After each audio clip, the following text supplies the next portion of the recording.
Good morning, good morning. Nandito na naman tayo mga kapatid. Panibagong vlog na naman. Panibagong vlog, panibagong buhay. So yan mga kapatid, yung bagong Yaris ngayon. Yaris. So yun nga mga kapatid, hindi naman tayo makakauwi ng maaga ngayon dahil may delivery tayo dyan sa Carrefour. So pangit kasi yung ano na yan, market na yan.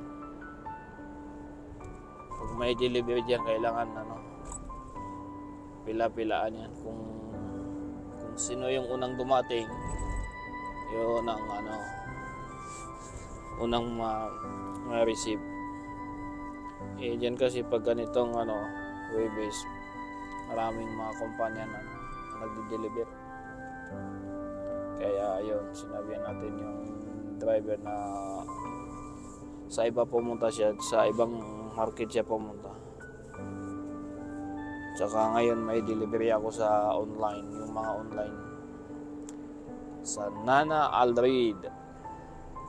12 karton yun mga kapatid. So maganda ngayon dahil nag-order sila ng 12 karton. Nung nakaraan kasi tag-isa-isang karton lang yung in-order nila.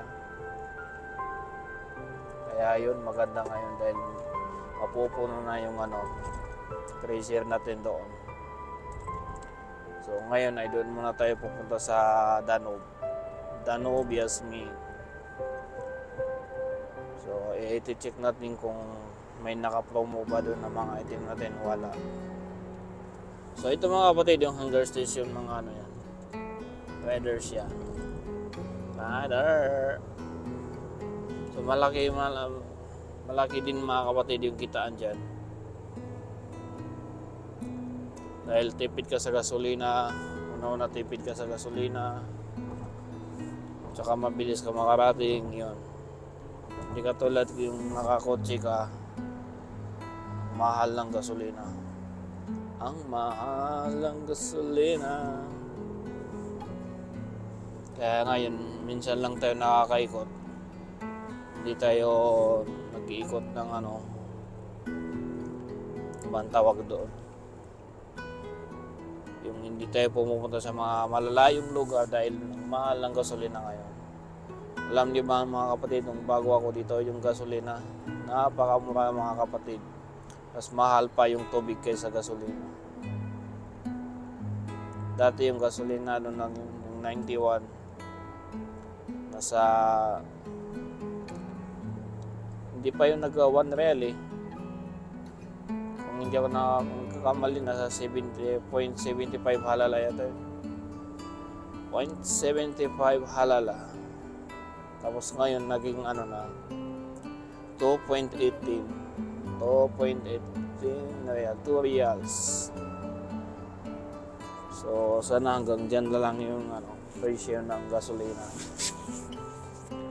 2 reals mga kapatid, mga sa piso, mga yan.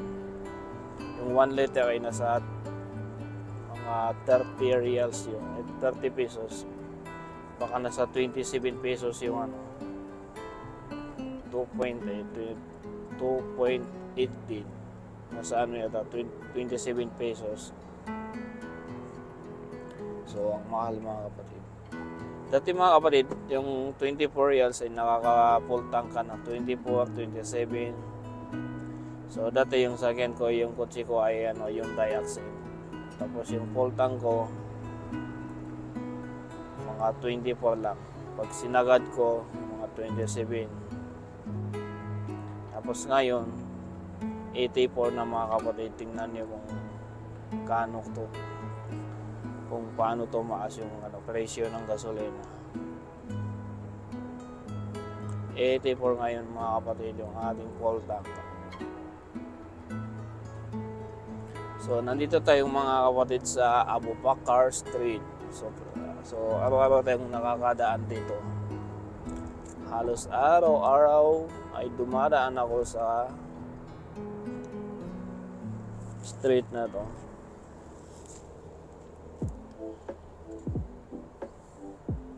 Tapos ngayon sa ano tayo, Danube.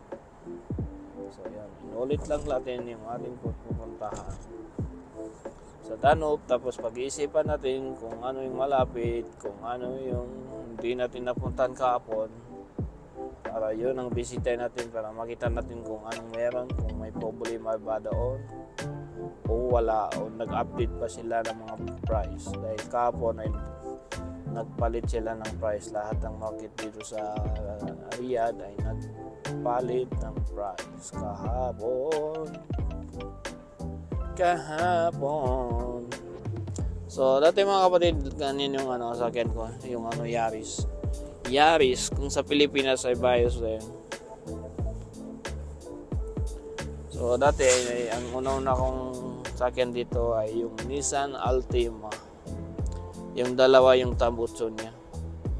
Tapos pininta dahil matakaw sa gasolina. Dalawa kasi yung Tapos pangalawa naman yung Hyundai Accent. Yung Hyundai Accent na. Tapos pangatlo yung ganyan, yung puti. Tapos pininta ko na naman dahil hindi kami magkasya. Tapos kumuha ako ng RAS, itong gamit natin ngayon. Si RAS, parang malikot yung natin, camera. Malilikot-likot.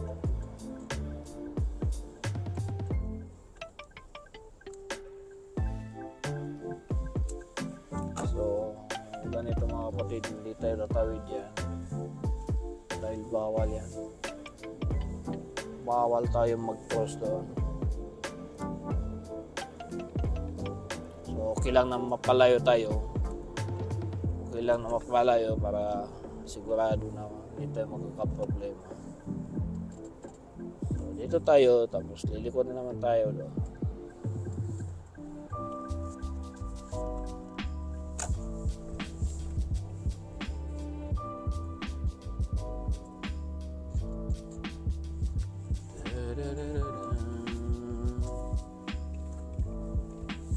Paikot-ikot lang tayo mga kapatid. So ganun lang talaga mga kapatid, iwas tayo sa problema. Basta yung mga problema, kung kayang iwasan, ay iwasan. Ganun lang yung para hindi sumakit yung ulo.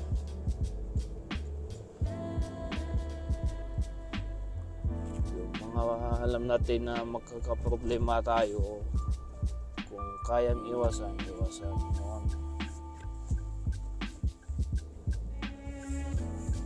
So dati hindi pa yan kinumpon, hinarang.